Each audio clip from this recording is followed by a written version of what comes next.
इसीलिए मैंने शुरुआत के अंदर कहा मैं विजन लेकर चल रहा हूँ। उनका मकसद यही है कि हमें टारगेट करें। भारतीय जनता पार्टी के लीडर हैं, टॉप लीडरशिप है, चाहे नीचे से लेकर के ऊपर तक, ये कह रहे हैं कि कांग्रेस के उम्मीदवार जीतेंगे तो रोहतक की ताकत बढ़ेगी, रोहतक की चौधर आएगी, और अगर भारतीय जनता पार्टी के उम्मीदवार जीतेंगे तो अहिरवाल की चौधर आएगी, अहिरवाल का कद बढ़ेगा, राव इंद्रजीत का कद बढ़ेगा, दक्षिण हरियाणा का कद बढ़ेगा। चिरंजीव राव इस बारे में क्या कहेंगे? राव इंद्रजीत 10 साल से इनकी पार्टी में। राव इंद्रजीत को क्या मिला? राव नरबीर सिंह को क्या मिला? रणधीर सिंह कापड़ीवास जी को क्या मिला? हमारे कैबिनेट के अंदर कौन कौन था? हमारे कैबिनेट के अंदर कैप्टन अजय सिंह यादव जी थे, चौधरी वीरेंद्र सिंह जी थे, सुरेंद्र सिंह जी थे, ओम प्रकाश जिंदल जी थे। तो कितनी बड़ी कैबिनेट थी। रणदीप सुरजेवाला जी थे, इंटेलेक्चुअल लोग थे, भूपेंद्र सिंह हुड्डा थे। तो आपको नजर आती है कि ये एक कैबिनेट थी। आज क्या है कैबिनेट? क्या दर्शाता है? लेकिन बिना खर्ची पर्ची की तो बात उन्हीं की करते हैं। मैं फिर कहूंगा ये मेरी बातों का बुरा मान जाते हैं। भगवंत मान जब आए रेवाड़ी और अरविंद केजरीवाल रेवाड़ी जब आए, इन लोगों ने हमें यहां तक कह रखा है कि हम हरियाणा को एक बूंद पानी नहीं देंगे। आप सोचिए, जो व्यक्ति हमें एक बूंद पानी नहीं दे सकता, वो ये सोच रहा है कि रेवाड़ी की जनता उनको वोट दे दे। तो आपके सामने तो दोनों चैलेंज है, आम आदमी पार्टी के भी हैं, भारतीय जनता पार्टी के उम्मीदवार भी हैं, लक्ष्मण यादव भी और सतीश यादव भी। किसे बड़ा चैलेंज मान रहे हैं?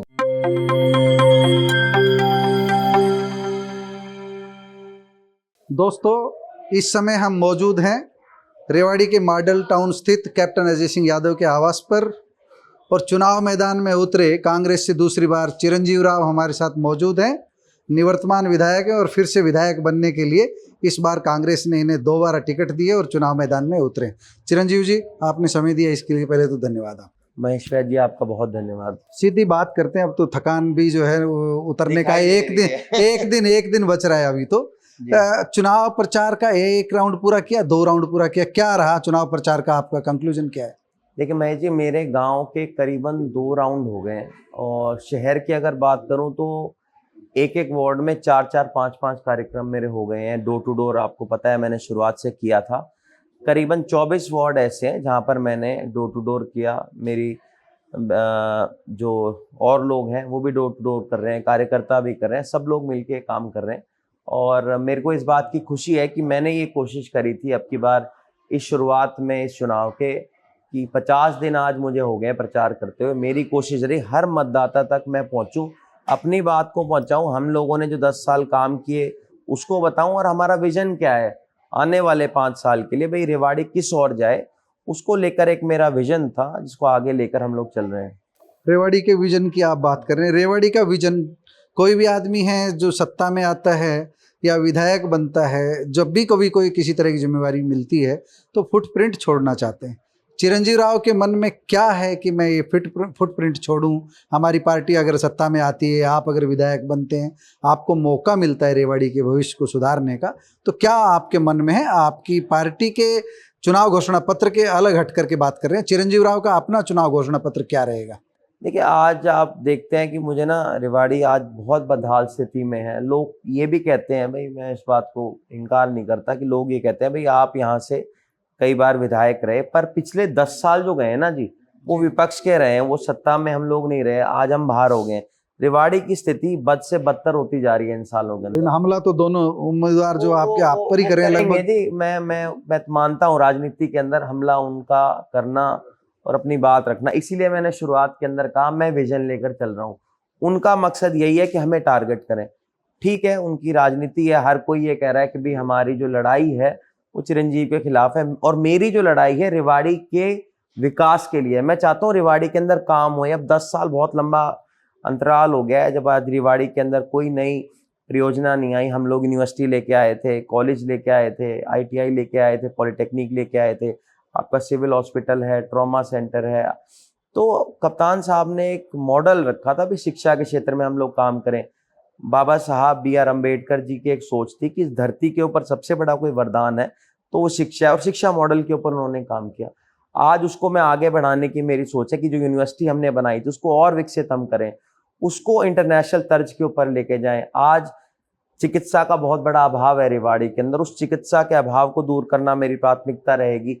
हमारी जो सोच थी कि इस इलाके के अंदर मेडिकल कॉलेज आए, मैंने अपने जो खुद का घोषणा पत्र बनाया है, जो मैंने एक तरह से एफिडेविट दिया है, मैंने कहा है मेरी प्राथमिकता ये रहेगी कि रेवाड़ी में मेडिकल कॉलेज आए, ताकि हमारे लोगों को दूर ना जाना पड़े।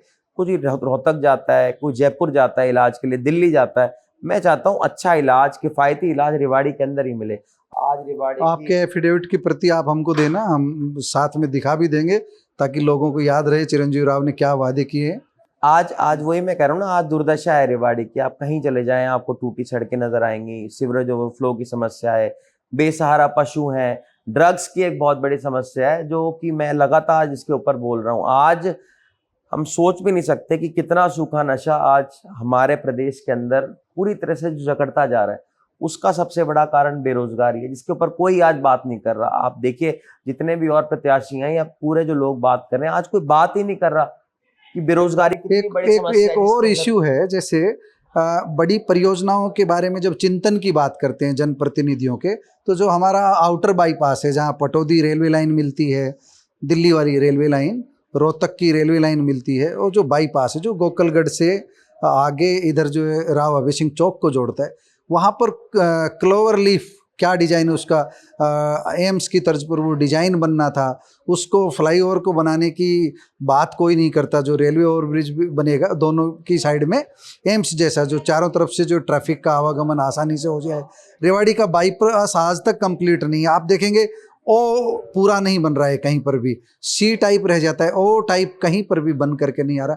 ये समस्याएं जनप्रतिनिधि क्यों नहीं उठा रहे? चिरंजीवी राव इस बारे में क्या आश्वस्त करते हैं रेवाड़ी के लोगों को कि मैं उठाऊंगा? जो देखिए, मैंने अभी भी कहा था, मैं चाहता हूँ एक आउटर बाईपास बने। सर्कुलर रोड तो हम लोगों ने बनवाया था, आज रेवाड़ी के चारों तरफ वो तो बहुत अंदर रह गया, अभी तो बाहरी की जरूरत। अब क्या है, शहर की आबादी जिस हिसाब से बढ़ रही है, आपको एक और आउटर बाईपास की जरूरत है, जिसके लिए हम लोगों ने कहा है हमारे घोषणा पत्र के अंदर कि हम इस चीज को करेंगे। जहां तक बात आपने वो करी गोकलगढ़ के फ्लाईओवर की, ये बना इस सरकार के दौरान है, और हमारी जो ड्राइंग थी उसके अंदर हमारी ये थी कि ये पास कर जाए आगे।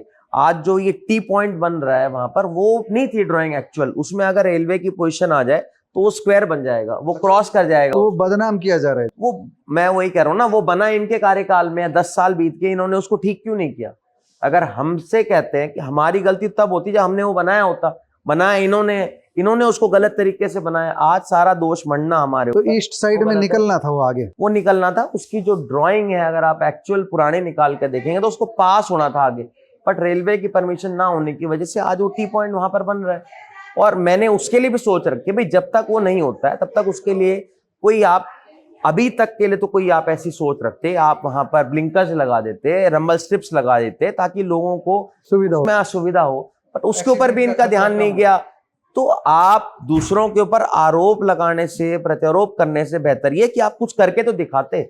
महेश जी, 10 साल का जो समय होता है बहुत लंबा कार्यकाल होता है। बहुत मतलब मैं कहता हूं कि आप रेवाड़ी की दिशा और दशा बदल सकते थे 10 साल के अंदर। हमने जो रेवाड़ी को दौड़ाया था, हमने इसको शताब्दी बना दिया था। इनका फर्ज बनता था कि इसको गतिमान एक्सप्रेस की तरह आगे बढ़ाए, पर इन्होंने इसको बैलगाड़ी बना दी, बैलगाड़ी इन्होंने इसको बना दिया है कि आज रेवाड़ी रेंग रेंग के चल रहा है। इसको हम लोगों को सुपर फास्ट ट्रेन बनाना है, इसके ऊपर काम करना है, और आज काम बहुत है रेवाड़ी के अंदर करने के लिए। आप शहर में कहीं भी चले जाएंगे, आपको गंदगी मैं काम की बात और आप आगे बता सकते हो, लेकिन एक बड़ा इश्यू डेवलपमेंट को छोड़ करके एक नया इश्यू आ रहा है। जो भारतीय जनता पार्टी के लीडर हैं, टॉप लीडरशिप है, चाहे नीचे से लेकर के ऊपर तक, ये कह रहे हैं कि कांग्रेस के उम्मीदवार जीतेंगे तो रोहतक की ताकत बढ़ेगी, रोहतक की चौधर आएगी, और अगर भारतीय जनता पार्टी के उम्मीदवार जीतेंगे तो अहिरवाल की चौधर आएगी, अहिरवाल का कद बढ़ेगा, राव इंद्रजीत का कद बढ़ेगा, दक्षिण हरियाणा का कद बढ़ेगा। चिरंजीवी राव इस बारे में क्या कहेंगे? काम के अलावा ये एक नया मुद्दा सामने आ रहा है। एक बात आप मुझे बताइए, राव इंद्रजीत 10 साल से इनकी पार्टी में, राव इंद्रजीत को क्या मिला? राव नरबीर सिंह को क्या मिला? रणधीर सिंह कापड़ीवास जी को क्या मिला? अहिरवाल को तो खत्म करने लग रहे हैं ये लोग। इन्होंने अहिरवाल की जो राजनीति है, जो धुरी है, जो नेता है, उनको तो धीरे धीरे करके समाप्त करने लग रहे हैं। आप याद करो, कांग्रेस पार्टी का समय था, अहिरवाल के अंदर एक समय था जब कैप्टन अजय सिंह यादव थे, राव दान सिंह थे, राव नरेंद्र थे, इधर और नेता थे, जो पूरा कैबिनेट एक सारी लीडरशिप को उभारा गया। आज धीरे धीरे करके उस लीडरशिप को इन्होंने समाप्त कर दिया। आज अहिरवाल में आपको कोई नेता ही नहीं नजर आता बीजेपी के अंदर। आज क्या है अहिरवाल का? इन्होंने क्या हालात कर दिए? आज अहिरवाल पीछड़ क्यों रहा है? क्योंकि अहिरवाल के पास लीडरशिप नहीं है। हमें तो बहुत दुख होता है, वैसे राव जिंदर हमारी पार्टी में नहीं है और इनका अपना ये मामला है, ये क्या करते कोशिश हैं क्यों नहीं की पर, बुलाने की पर कभी? राव इंद्रजीत जी के साथ जो इन लोगों ने किया है, मुझे तो बड़ा दुख होता है कि भाई इतने बड़े लीडर को इन्होंने बिल्कुल साइडलाइन कर रखा है। उनके कहने से उनकी जो लड़ाई है अपनी बेटी तक उनको सीमित इन लोगों ने कर दिया। ये क्या दर्शाता है? टिकटें तो दे दी एक 4-5 ऐसी ज्यादा दे दी। देखिए जी, सच सच सही वो तो मायने 10-12 बता रहे हैं, पर सही 5-6 मायने तो में दे ही बात दी। यह है कि वो टिकट उन्होंने खुद कहा किसी की मांग रहे थे, वो रेवाड़ी की मांग रहे थे, वो उनको मिली नहीं। ये तो उन्होंने एक बीच का रास्ता निकाल दिया, एक पैराशूट से जिसको नकार दिया था कोसली ने, उसको रेवाड़ी भेज दिया। जिसको नकार दिया था उसको आप अच्छा एक तो ये बात तो आपकी मदद कर दी, फिर धन्यवाद बोलो। मैं उनको मदद या किसी को क्या बोलूं, ये तो बीजेपी का, मैंने शुरुआत में कहा, ये तो अंदरूनी मामला है किसको टिकट दे या ना दे। पर सच्चाई है, आपने बात की लीडरशिप की, अहिरवाल लीडरशिप की। आज अहिरवाल की जो लीडरशिप है उसको तो धीरे धीरे ये लोग खत्म करते जा रहे हैं, आज समाप्ति की ओर जा रहे हैं। अगर ये दोबारा आ गए, खैर ये आने तो है ही नहीं, ये तो आप भूल ही जाइए उस बात को तो। पर जो ये बात करते हैं ना, रोहतक में चौधर चली जाएगी। कांग्रेस पार्टी के अंदर कंप्लीट लीडरशिप जो है वो सबको साथ लेकर चलते हैं। आप हमारा कैबिनेट याद करिए, हमारे कैबिनेट के अंदर कौन कौन था? हमारे कैबिनेट के अंदर कैप्टन अजय सिंह यादव जी थे, चौधरी वीरेंद्र सिंह जी, सुरेंद्र सिंह जी थे, ओम प्रकाश जिंदल जी थे। तो कितनी बड़ी कैबिनेट थी। रणदीप सुरजेवाला जी थे, इंटेलेक्चुअल लोग थे, भूपेंद्र सिंह हुड्डा थे। तो आपको नजर आती है कि ये एक कैबिनेट थी। आज क्या है कैबिनेट? आज क्या है इनकी कैबिनेट? आप बताइए, उससे कंपेयर करेंगे जो तो रुतबा कैबिनेट वो वैसा नहीं तो रहा। रुतबा क्या था? आप हर पार्ट हरियाणा का जो था उसको इक्वल इंपॉर्टेंस दे रखी थी। अब इन लोगों ने क्या किया है, एक लाइन ऑफ लीडरशिप चल रही है भाई। इन्होंने कहा मनोहर लाल खट्टर, देन मनोहर लाल खट्टर के पीछे हो गए। फिर मनोहर लाल खट्टर जी को इन्होंने जैसे दूध में से मक्खी निकाल देते हैं वैसे उन्होंने उनको निकाल दिया। उसके बाद नायब सिंह सैनी जी को रख दिया। नायब सिंह सैनी जी को भी समय देते, या तो नायब सिंह सैनी जी को अगर इनको बनाना ही नहीं था तो कम से कम 2 साल का उनको कार्यकाल देखते, ताकि हरियाणा की जनता देखती कि भी इनका विजन क्या है, करना ही क्या चाहते हैं। आज ना नायब सैनी जी कुछ कर पाए और मनोहर लाल जी को तो इन्होंने साइडलाइन वैसे कर दिया। आप देखिए किसी भी पोस्टर से आज इनके मनोहर लाल खट्टर जी की फोटो गायब है। ये क्या दर्शाता है? लेकिन ये बिना खर्ची पर्ची की तो बात उन्हीं की करते हैं। बिना खर्ची बिना पर्ची की। अब आप एक बात बताओ, मैं फिर कहूंगा ये मेरी बातों का बुरा मान जाते हैं। इनके अपने हैं धर्मपाल गोंदर जी और रणबीर गोंदल जी, जो इनके विधायक थे इंडिपेंडेंट, उनके बेटे ने सदन के अंदर आरोप लगाया था इन्होंने कि 50 लाख रुपए उनके बेटे ने नौकरी के लिए दिए। इससे बड़ा पर्ची खर्ची का क्या होगा? और ये तो ऑन रिकॉर्ड है। विधानसभा की जो प्रोसीडिंग्स हैं वो तो आप कभी भी निकलवा सकते हैं, वो आपके सामने कभी भी आ जाएगी। उससे बड़ा आरोप क्या लगेगा? जो इनकी सरकार जिसने चलाई उस विधायक के बेटे ने खुद आरोप लगाया कि सरकार के अंदर पैसे लिए गए। आपने खुद देखे थे जो एसटीओ की भर्ती हुई थी उसमें कितनी बड़ी पर्ची खर्ची चली है। मुख्यमंत्री मनोहर लाल खट्टर जी के आगे युवाओं ने खड़े होकर कह दिया था कि क्या पर्ची खर्ची की बात करते हैं, लूट मचाई है इनकी सरकार ने। तो केवल मात्र ये कहना बिना पर्ची बिना खर्ची है, तो आपको आज हरियाणा के लोग बोल देंगे, चीख चीख के बताएंगे कि किस तरह से उन्होंने दोनों हाथ मिलाकर हरियाणा को लूटने का काम किया इन्होंने। चलिए, अहिरवाल में और पूरे दक्षिण हरियाणा में एक सबसे बड़ा इशू अग्निवीर का आ रहा है। अमित शाह रेवाड़ी आए, अमित शाह गुरुग्राम आए, जनसभाओं में उन्होंने कहा कि अग्निवीर को हम पक्की नौकरी देंगे, पेंशन वाली नौकरी देंगे। वो वादा कर रहे हैं, तो अग्निवीर को लेकर के आपका जो दृष्टिकोण है, सबको वादा देने से, सबका वादा करने से, सबको नौकरी देने के वादे से कांग्रेस का जो ये मुद्दा था ये कमजोर पड़ेगा? आप एक बात बताइए मुझे वैद साहब, आपने अग्निवीर में भर्तियां करी 4 साल के लिए और उसके बाद आप कह रहे हैं कि हम उसको हरियाणा में नौकरी दे देंगे। अरे उनको वहीं पक्की नौकरी दे दो अगर नौकरी आपको देनी है। भाई आपने उनको पेंशन देनी है, नौकरी देनी है, बहाना बना रहे हो। क्या है, आज ये फंस गए हैं। आज हरियाणा का जो युवा है, यहाँ के जो जवान है, वो इस बात को समझ गए हैं कि इससे गलत नीति नहीं हो सकती। पर हठधर्मिता है इन लोगों की, हठधर्मिता इतनी है कि हमने कोई फैसला ले लिया तो उसको पलटेंगे नहीं। आज पूरे देश का जो युवा है वो चीख चीख के कह रहा है कि मोदी जी इस अग्निवीर को बंद कर दो। पर इनकी हठधर्मिता ऐसी है कि नहीं, हम अग्निवीर को बंद नहीं करेंगे, हम दूसरी पक्की नौकरी दे देंगे। आपको अगर पक्की नौकरी देनी है तो इसी में दे दो। पर एक आई वॉश है, आई वॉश जनता समझती है उस बात को, और आने वाले समय के अंदर इसका बात का जवाब देंगे। अच्छा आप एक बात बताओ, इनको पक्की नौकरी अगर पहले देनी थी फिर ये 4 साल की सर्विस लेकर क्यों आए? क्या इनकी सोच थी इसके पीछे? आपके दबाव में आ गए होंगे ना कांग्रेस के। तो कांग्रेस पार्टी के दबाव में तो चलो आए हैं राहुल गांधी जी ने जो आवाज उठाई, पर दबाव ये जनमत का दबाव है। आज जनमत के दबाव में, अहिरवाल के दबाव में इन लोगों ने उस फैसले को वापस ले लिया। पर आप उस फैसले को पहले के तर्ज पे ही क्यों नहीं कर देते, जिससे हमारी पक्की नौकरियां फौज में होती थी। 3 सितंबर को राहुल गांधी आ रहे हैं ना, बीच में आपकी बात काट रहा हूँ। नहीं, 3 तारीख को राहुल जी का मेरे पास अभी कार्यक्रम नहीं, पर कल मेरा रोड शो है सुबह 9:30 बजे। हम शुरुआत कर रहे हैं महाराजा अग्रसेन चौक से। 3 और जी मैं अपना कल ही है जी 3 तारीख, कल से शुरुआत कर रहे हैं हम लोग महाराजा अग्रसेन चौक से। और हम लोग लोगों के बीच में जाएंगे अपना विजन लेके। राहुल गांधी जी ने जिसको शुरुआत करी अम्बाला से, एक तरफा जो माहौल था उसको पूरा उन लोगों ने, कांग्रेस पार्टी को आंधी के अंदर इन्होंने उसको तब्दील कर दिया। एक हम जो पानी का इशू है उस पर आपसे बात करना चाहेंगे। हरियाणा को जो पानी पंजाब से इस समय मिल रहा है 3.5 मिलियन एकड़ फीट में से 1.8 मिलियन एकड़ फीट पानी मिल रहा है। उसमें से इस क्षेत्र की जब हम भागीदारी की बात करते हैं तो रेवाड़ी, गुरुग्राम, महेंद्रगढ़ जब देखते हैं 2000 से 4000 हेक्टेयर नहरी पानी से सिंचित क्षेत्र है यहाँ का, जो 2000 से 4000 हेक्टेयर। जब हिसार जाते हैं, सिरसा जाते हैं, फतेहाबाद जाते हैं, तब 1 से 2 लाख हेक्टेयर वहाँ पर पानी पहुँचता है, वहाँ सिंचित क्षेत्र है जो। तो इतना जो डिफरेंस है, जो अभी पानी का जो इक्वल डिस्ट्रीब्यूशन की हम बात करते हैं, इस बार ना तो SYLA चुनाव में इशू, सब राजनीतिक दल भूल गए, कोई पानी का वादा नहीं कर रहा है, कोई ये नहीं कह रहा है कि दक्षिण हरियाणा की प्यासी धरती की प्यास बुझाएंगे। आप क्या कहेंगे इस बार? आपने अगर मेरा कैंपेन शुरुआत से देखा तो मैंने इसके ऊपर बात करी थी। भगवंत मान रेवाड़ी आए, मान के आने के बाद तो शुरू हुआ है। भगवंत मान जब आए रेवाड़ी और अरविंद केजरीवाल रेवाड़ी जब आए, इन लोगों ने हमें यहां तक कह रखा है कि हम हरियाणा को एक बूंद पानी नहीं देंगे। आप सोचिए, जो व्यक्ति हमें एक बूंद पानी नहीं दे सकता, वो ये सोच रहा है कि रेवाड़ी की जनता उनको वोट दे दे। और इक्विटेबल डिस्ट्रीब्यूशन जो पानी का है वो तो अनजस्ट है ही हमारे साथ जो हो रहा है। हमारे समय में जो 20 दिन नहर आती थी, आज आप देखो केवल 7-8 दिन नहर आती है, और वो भी जो फ्लो है उसका कितना कम आता है। राशनिंग होती है शहर में अभी।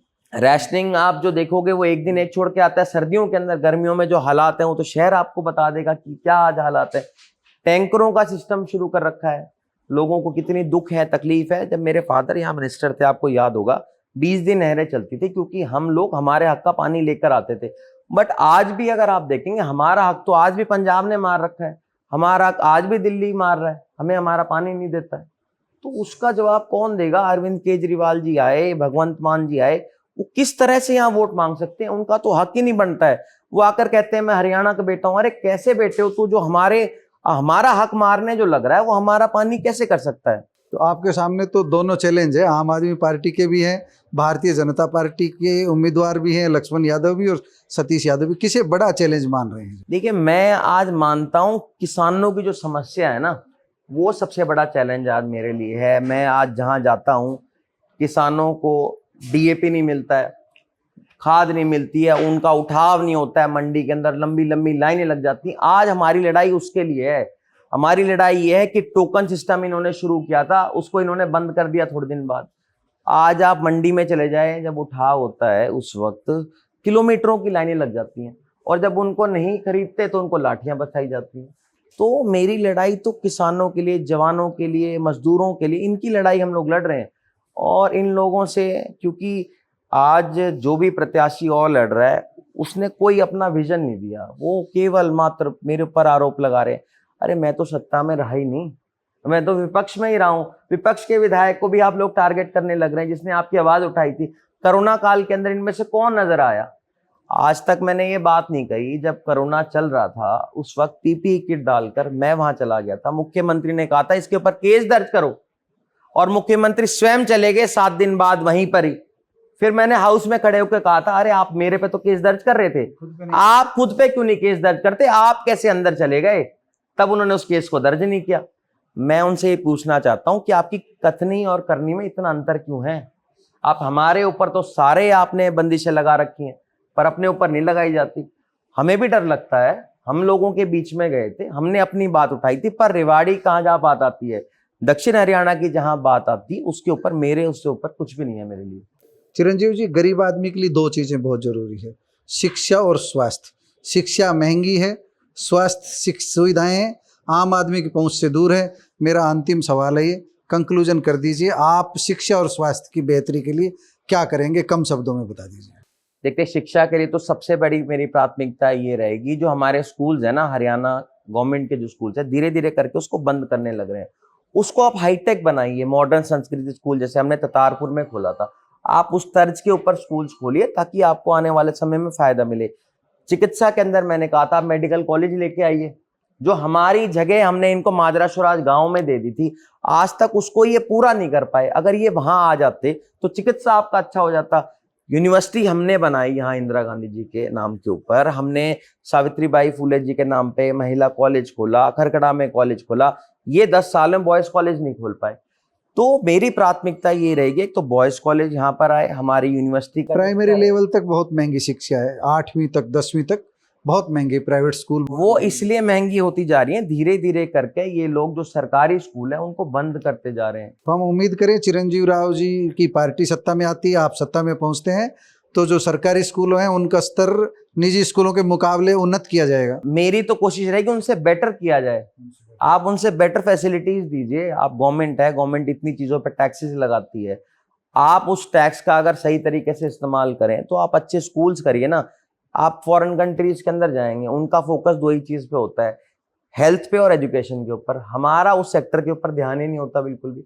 आप उन 2 सेक्टर को अगर ठीक कर देंगे तो आपको जो ये बेनिफिट्स है ना, ये लोगों को नहीं देने पड़ेंगे। 5 किलो राशन तेल जो लोग बांटते हैं वो उनको नहीं बांटना पड़ेगा। आज गरीब क्या चाहता है, मेरा बच्चा अच्छा पढ़ जाए, मुझे अच्छी स्वास्थ्य सेवाएं मिल जाए। कांग्रेस पार्टी जो ये लेके आई है योजना 25 लाख वाली, मुझे लगता है जितने भी ये घोषणा पत्र में 7 गारंटीज लेके आई हैं, उसके अंदर सबसे अच्छी गारंटी है आपको अच्छी अगर हेल्थ फैसिलिटीज मिल जाए तो आपको किसी और की तरफ देखने की जरूरत नहीं है।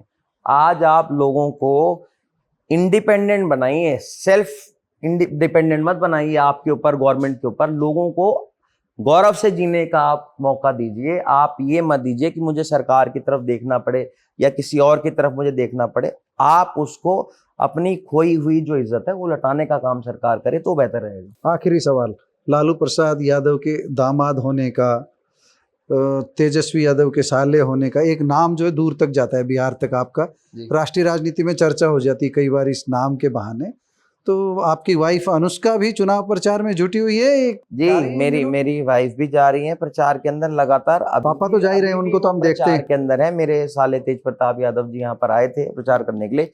मेरी वाइफ भी कर रही है और मेरी बहन भी प्रचार कर रही है, मेरी भाभी भी प्रचार कर रही है, मेरा पूरा परिवार प्रचार कर रहा है और मेरे दोस्त प्रचार कर रहे हैं, मेरे रिश्तेदार कर रहे हैं। मेरे सबसे ज्यादा प्रचार कोई कर रहा है, मेरा कार्यकर्ता कर रहा है, रेवाड़ी का आम नागरिक कर रहे हैं मेरे लिए प्रचार। वो इसलिए कर रहे हैं क्योंकि वो बदलाव करना चाहते हैं रेवाड़ी में। We want a change. हम इस सरकार को बदलना चाहते हैं किसी भी कीमत के ऊपर, क्योंकि जो कीमत रेवाड़ी ने चुकाई है 10 साल में उसको पूरा करने में हमें बहुत मेहनत करनी पड़ेगी आने वाले। चुनाव प्रचार में जो पाएंगे वो तो 8 तारीख को पता चलेगा कितना पाया, लेकिन चुनाव प्रचार के दौरान शारीरिक रूप से फिटनेस के रूप में कुछ छूटा है? व्यायाम छूटा, सामान्य दिनचर्या कितनी बदली? बस नहीं, मेरी तो वैसी है जी। अब मेरा ध्यान जो है ना वो इस ओर गया है। जितना मैं पहले घुमा करता था उससे मैं ज्यादा घूम रहा हूँ, क्योंकि मैंने डोर टू डोर किया है। हाँ, ये है कि मुझे पढ़ने के लिए और पूजा करने के लिए समय कुछ कम मिल रहा है, जो मेरा ध्यान उस चीज के ऊपर रहता है। पर फिर भी मैं ये कोशिश करता हूँ कि जितना हो सके मैं कोई किताब पढ़ लूँ या मेरे को मंदिर दिख जाए तो मस्जिद में थोड़े दिन ध्यान लगा लूँ। ये मेरी कोशिश रही है पिछले कुछ टाइम से कि अगर मैं इस तरह से नहीं कर पा रहा तो कोई और तरीका उसके लिए निकालूं। आपका धन्यवाद चिरंजीव जी। धन्यवाद महेश जी।